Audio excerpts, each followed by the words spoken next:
bring 10 boxes out, let me look at it, then you take your trust. So these are the way they are supposed to behave. But in all this, the door-to-door concept has been,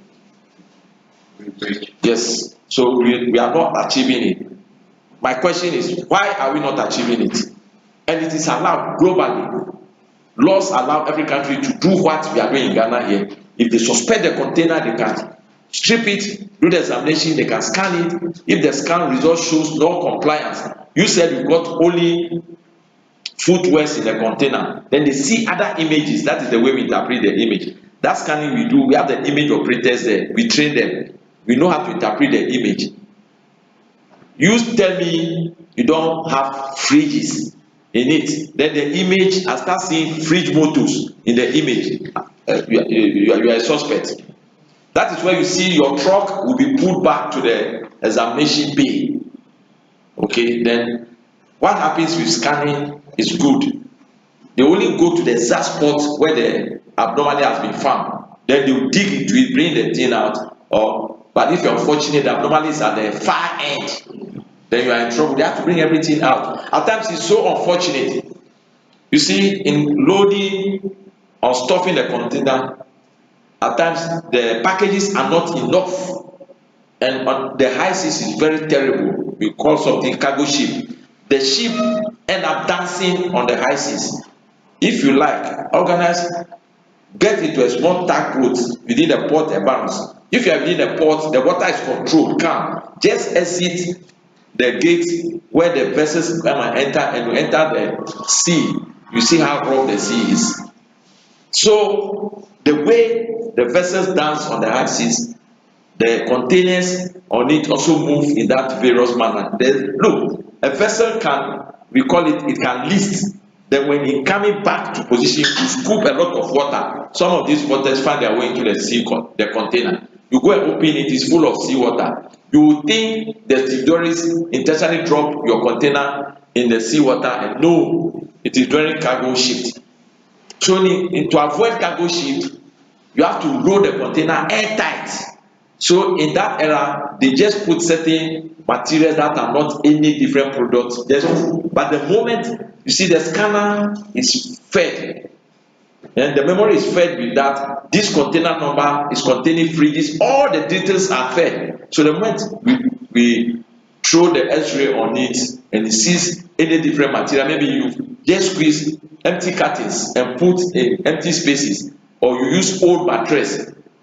You are saying you are bringing me fridges, and I'll start seeing mattress in it. And only if they open it, they will see that mattress is of no value. Then they say, go your way.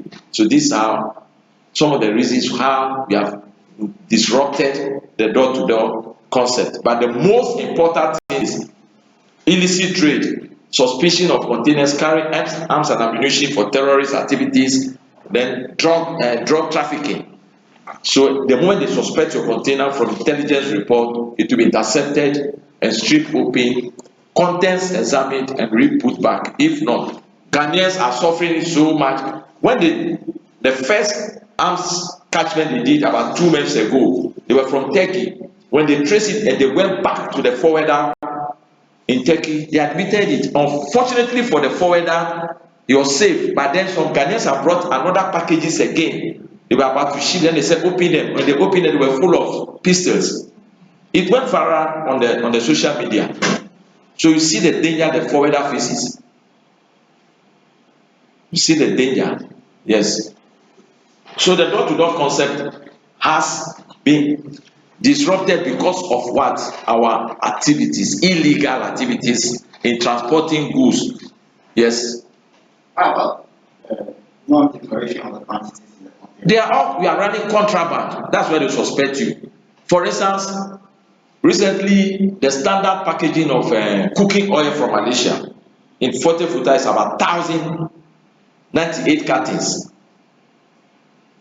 And my friend who cleared it, the invoice and the packing list his trader gave to him, he declared only 1,000 cartons per container, and there were 10 containers on the BL, so meaning each carton was short about almost 100 cartons. You see, in customs, we are trained, and we know the standardization, and by working constantly over certain products, we know that we call it storage factor. We know, if, for instance, when I take tabletop fridge, all the sizes of fridge, I know averagely how many pieces can go into. So when I see certain documentation, straight away I suspect you are running this thing, fraud. And the greatest fraud in shipping as of today is documentary fraud. Always what is on paper is different from the physical goods the custom officers. That is what has brought all these things. Intelligence report, containers are intercepted. Then there's another standard economic practice in containerization, which we have known as, some of us freight forwarders, we practice what we call consolidation. I hope you are aware. Good. In consolidation, that one is an economic reason. Somebody can consolidate a container from China coming to, in that container, the items in it as consolidated initially is not only for one country. You go to China, somebody came from Britain, bought some small items, somebody came from Ghana, bought some small items, somebody came. So they will consolidate it, send this container to a hub, a central port, and then when they reach there, customs allows them to strip the container open, put them in their warehouses as consolidators. We call those warehouses CFS. Then they will line up new containers, different container number, and then now start filling them towards each country now. So this container A is to be filled. For instance, Maersk Line, their hub is the port of Algeciras in Spain, just here. So wherever Maersk Line carries your container, they have to pass through their hub. You get it? Yeah, just like the airline industry. Every airline has got its hub. KLM is from Amsterdam. No matter where you are going, when they lift it from Accra, you transit in Amsterdam. So there in Amsterdam, there are various planes now going to final destinations. The one from Accra are carrying passengers. Some are going to various parts in Europe. Some are even going to America. Some are going to China. Some are going to the Far East. So we all disembark at Amsterdam, then enter our various planes that are filled purposely for only one destination. That is what happens in consolidations that don't fill. So the result here too, the disruption of the door-to-door happens. The contents are handled finally before being sent to the original country of discharge or delivery. You see the various reasons why the concept of door-to-door has been defeated. I'm talking so much about this, even the first two lines of what is the container. I can give this as an assignment to you, and you should write so much. So be listening to me very well. So by this disruption of the door-to-door concept, containerization has brought into being two economic activities. One is called multimodalism and one is called intermodalism. You hear these words, but you'll be hearing it. Who can explain to me what is multimodal? What is multimodal or multimodalism? You'll be hearing it too. Yes.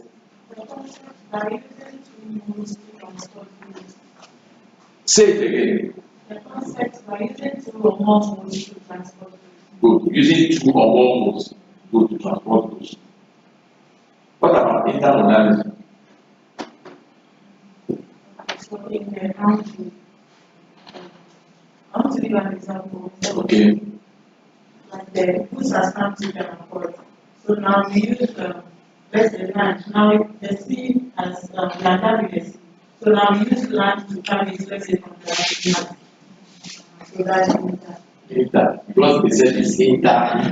You are making it internal, but you are discussing international transportation of cargo, not national one. So the difference, they are all the same, multi or intermodalism, using two or more modes to accomplish one contract of transportation between the carrier and the cargo owner or the shipper. The only difference between the two is these disruptions. When the container is intercepted and disrupted and the cargo is handled along the transit corridor, then that is multimodalism. But when the shipment ends up in one particular container and passes through several transit ports, but it will never be opened until the final port, that is intermodalism. In one, the contents are handled at one stage or the other. So on that shipment, you'll be receiving two documents. The first document from a certain port, then the final port where it was intercepted, re-handled and re-containerized. You'll be receiving a new container number, a new serial number, you understand very soon, okay? But intermodalism, it can pass through 10, 20 ports before coming to Ghana. The container number and the container seal that are received is intact. Only Ghana are allowed to open the container and handle the contents. So, okay, we are seeing some small differences. This evening, we've differentiated between modes of transportation and means of transportation, right? We have now differentiated between another technical word, multimodalism and intermodalism. Are we clear? Any questions so far?